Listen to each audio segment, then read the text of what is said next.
Demonstrasi kontekstual, kontekstualisasi perjalanan pendidikan nasional.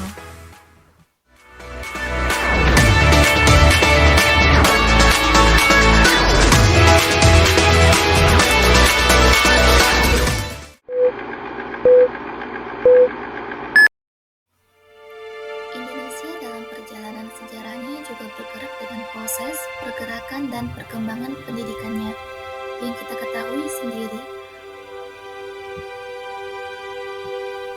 bahwa tokoh-tokoh pemimpin bangsa Indonesia juga merupakan lulusan lembaga pendidikan. Apabila kita lihat perkembangan Indonesia, pendidikan merupakan salah satu faktor penting dalam sejarah perjuangan bangsa Indonesia. Pendidikan adalah kebutuhan mendasar suatu bangsa, begitu pula bangsa Indonesia, untuk mencerdaskan kehidupan berbangsa dan bernegara, serta meningkatkan harkat dan martabat bangsa. Seperti yang kita ketahui bahwa pada saat pendidikan zaman pergerakan atau masa kolonial Belanda, yaitu pendidikan sebagai cermin dari sistem ekonomi kolonial yang pada saat itu dirancang oleh kekuasaan politik kolonialisme yang bersifat diskriminatif. Pendidikan dapat diklasifikasikan menjadi dua jenis, yaitu pendidikan bagi kaum kolonialis dan pendidikan bagi yang terjajah, yaitu kaum pribumi. Pada masa itu hanya pribumi dari keluarga bangsawan dan priai yang mendapat hak untuk sekolah, selain itu tidak bisa bersekolah.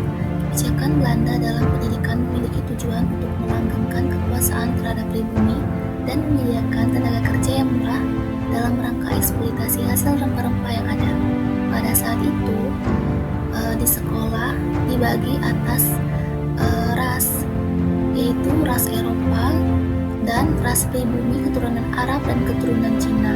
Sekolah anak Eropa biasanya disebut dengan sentral, dan sekolah untuk pribumi ras Cina yaitu ras Arab disebut oriental. Indonesia pendidikan dengan beberapa perkembangan kurikulum yang sudah terlewati. Dimulai dari 5 tahun setelah Indonesia memproklamasikan kemerdekaan, pada saat itu Presiden Soekarno ada Perundang-undangan Nomor 4 tahun 1950 menekankan pada penanaman nilai-nilai Pancasila yang berlanjut pada era pendidikan Merdeka Belajar, dan saat ini sudah diimplementasikan terhadap perkembangan baru, yaitu kurikulum Merdeka. Pendidikan Merdeka Belajar yang saat ini sedang diusung oleh Menteri Nadiem Makarim berusaha menjawab problematika yang saat ini sedang terjadi, yaitu menjawab tantangan dalam mewujudkan sumber daya manusia yang berkualitas, namun masih memiliki nilai-nilai Pancasila yang dalam kurikulum Merdeka disebut sebagai profil belajar Pancasila. Kemudian, landasan filosofis yang dianut dalam kurikulum Merdeka diambil dari pemikiran Ki Hajar Dewantara yang mana berusaha memerdekakan peserta didik dan pendidiknya.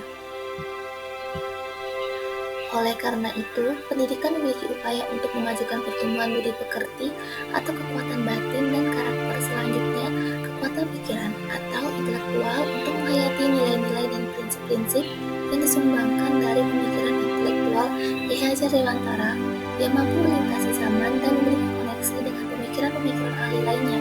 Maka dari itu, mari kita sebagai pendidik terus berjuang dalam pendidikan yang